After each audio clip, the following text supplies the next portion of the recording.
حسن صاحب آپ کی طرف آؤں گی، کیا دیکھتے ہیں آپ کے فلسطین کے دو ریاستی حل کی جانب مثبت پیش رفت جو ہے وہ ہو سکے گی؟ دیکھیں، میں یہ سمجھتا ہوں کہ جو معاہدہ ہوا ہے دیکھنا یہ ہوگا کہ کس حد تک اس پر عمل درآمد ہو سکتا ہے، اور اگر یہ عارضی جنگ بندی ہی کرنی تھی تو اتنی تاخیر کیوں اتنے جو ہے وہ تاخیر کا جو ہے وہ سامنا کرنا پڑا؟ یہ پہلے ہی کیا جا سکتا تھا۔ اس پر تمام جو ہے وہ ممالک اگر عارضی جنگ بندی پر فوکس کرتے تو یہ ٹارگٹ اچیو کیا جا سکتا تھا، لیکن بدقسمتی سے مسلم ممالک کی طرف سے اس پر بھی جو ہے وہ ترجیحات میں شامل نہیں رکھا گیا۔ تھوڑی سی اگر وہ قدم اٹھاتے تو یہ عارضی جنگ بندی کا معاملہ جو ہے وہ حل کیا جا سکتا تھا۔ لیکن سب سے اہم چیز یہ ہے کہ اسرائیل نے جو جنگ کا جس طریقے سے اس کو انہوں نے طول پکڑا، کیا ان کے مقاصد جو ہے وہ اچیو ہو گئے، مقاصد حل ہو گئے؟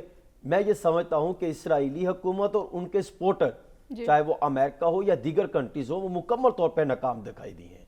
ان کا ٹارگٹ یہ تھا کہ وہ حماس کو نقصان پہنچائیں گے، حماس کو ختم کریں گے۔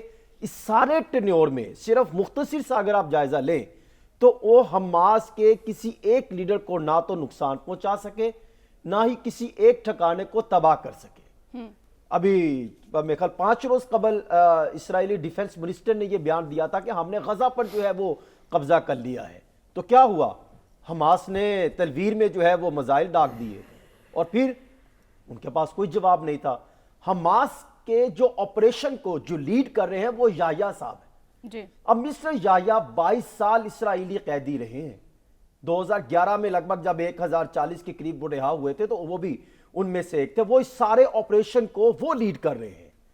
آپ مجھے یہ بتائیے، کیا ایک بھی جو موساد ہے یا دیگر جو بڑی بڑی ترم خان جو انٹیلیجنس ایجنسیاں سمجھی جاتی ہیں اسرائیل کی اور دیگر ان کے حمایتی ممالک کی، کیا وہ حماس کو نقصان پہنچانے میں کامیاب ہوئے؟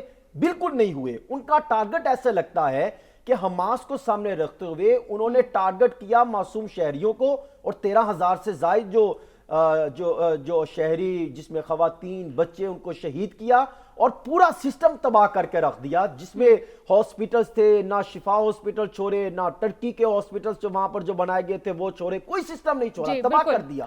سب کچھ تباہ کر دیا گیا۔ میں سمجھتا ہوں کہ اسرائیلی حکومت حسن صاحب بالکل عالمی طاقتوں کی بالکل بیجا یہ جو حمایت کی جا رہی ہے، بالکل افسوسناک پہلو ہے۔